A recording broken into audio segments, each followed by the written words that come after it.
प्यारे दोस्तों, आज हम आपको एक लड़की की कब्र के बारे में बताएंगे जिसकी कब्र बिच्छुओं से भर गई। लेकिन फिर कुछ ऐसा हुआ कि उसकी कब्र के अंदर से बिच्छू खत्म हो गए। तो दोस्तों, उसकी कब्र के अंदर बिच्छू क्यों थे और वो बिच्छू कैसे गायब हो गए, चलिए आपको बताते हैं। अब इस वीडियो को लाइक करके आखिर तक जरूर देखिए। तो चलिए शुरू करते हैं। दोस्तों, ये वाकया पाकिस्तान के उत्तर इलाके का बताया जाता है। कब्रिस्तान में काम करने वाला एक गोरकन कहता है कि ये उस वक्त की बात है जब मैं कब्रिस्तान में काम करता था। तो मेरा एक गोरकन दोस्त था, वो भी उसी कब्रिस्तान में मेरे साथ काम करता था और ये वाकया मेरे उसी साथी के साथ पेश आया है। वो बताता है कि एक मर्तबा कुछ लोग मेरे पास आए और मुझे कहने लगे कि एक कब्र तैयार करनी है। जब मुझे कब्र खोदने के लिए कहा गया तो मैंने इनकार नहीं किया।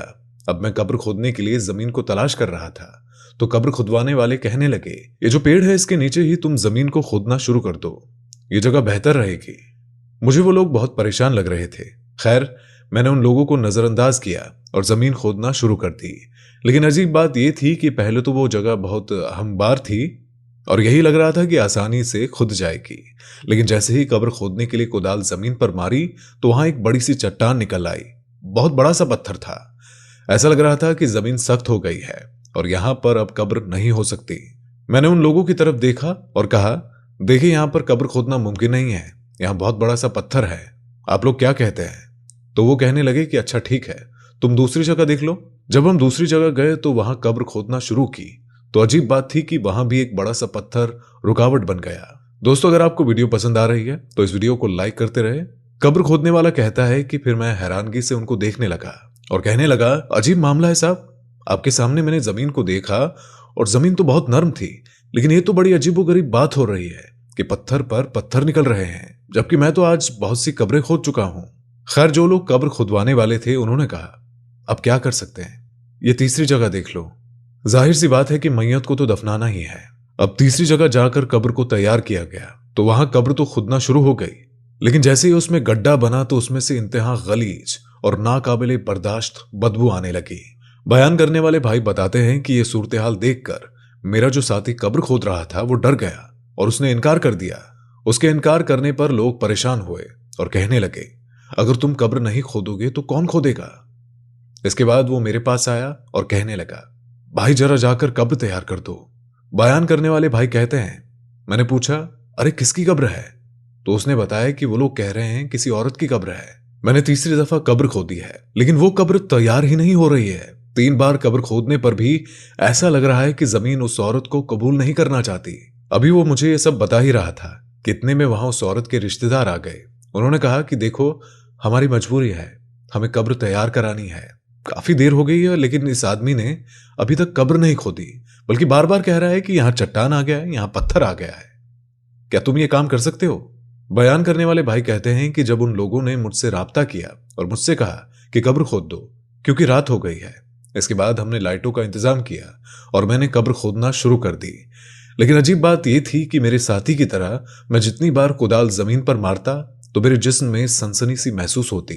ऐसा लगता कि वहां पर लोहे या पत्थर के टुकड़े पड़े हुए हैं। मुझ पर खौफतारी हो गया, पूरा जिस्म पसीने से भीग गया। हालांकि वो सर्दियों की रात थी, यानी कि सर्दियों का मौसम था। मैंने हिम्मत करके थोड़ी सी जमीन खोदी। जमीन खोदने की देरी ही थी कि उतने में बड़ी तादाद में बिच्छू निकलने लगे, जिन्हें देखकर मैयत के साथ आने वाले लोग भी डर गए। इतने में वहां मौजूद लोगों में से किसी एक ने कहा, अब इस औरत के शौहर से कहो कि अपनी बीवी को माफ कर दे और इसके गुनाहों की बख्शिश के लिए दुआ करे।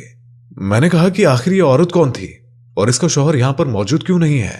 तो उनमें से एक आदमी ने कहा कि यह औरत हमारे मोहल्ले में रहती थी। उसके बाद एक और आदमी आगे आया। उसने कहा कि मैं उसका भाई हूं।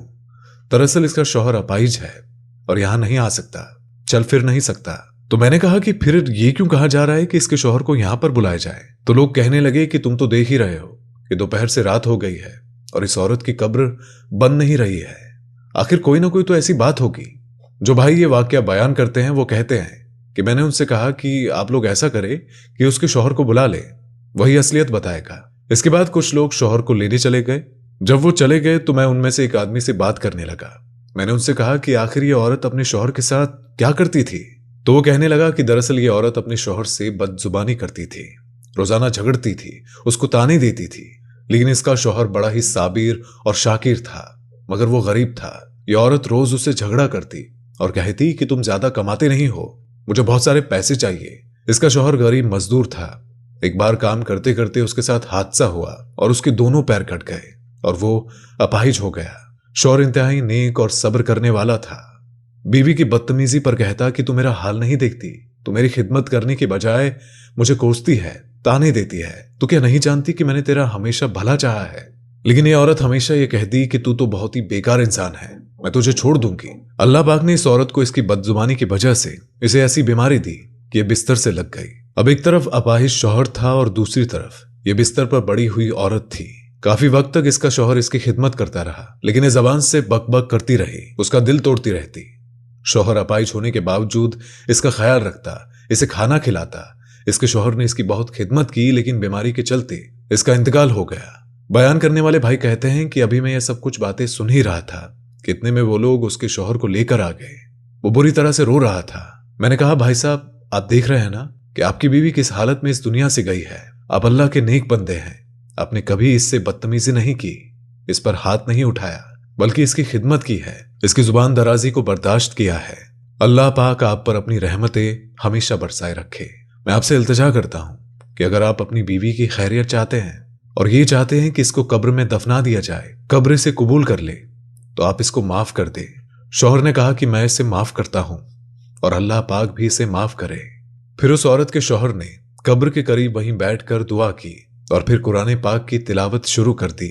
वो सूरा यासीन पढ़ता रहा और मुख्तलिफ सूरा मुबारका पढ़कर उसने दुआ की कि या अल्लाह मेरी बीवी को माफ कर दे। ये जिस हालत में दुनिया से गई है, ये बहुत बीमार थी, मैंने इसे तकलीफ दी, मैंने इसे सुख चैन नहीं दिया, लेकिन मैं इसके लिए मगफिरत की दुआ करता हूं। या अल्लाह इसे माफ फरमा दे और मुझे भी माफ कर दे। शौहर दुआ करता जा रहा था और काफी देर तक तिलावत कुरान पाक करता रहा। इस दौरान जितने बिच्छू थे उनकी तादाद न जाने कितनी थी, 1000 से ज्यादा वो बिच्छू थे। जैसे जैसे वो शौहर कुरान पाक पढ़ा करता तो वो बिच्छू गायब हो रहे थे। बयान करने वाले भाई कहते हैं कि जैसे ही बिच्छू गायब हुए तो हमने बेखौफ होकर कब्र की तैयारी की और इस तरह मौत के 13 घंटे के बाद उस औरत को दफनाया गया। दफतीन के बाद भी उसका शौहर कुरान पाक पढ़ता रहा और उसके लिए दुआ करता रहा। तो दोस्तों, ये थी आज की वीडियो और आज की वीडियो में बस इतना ही। अल्लाह हाफिज।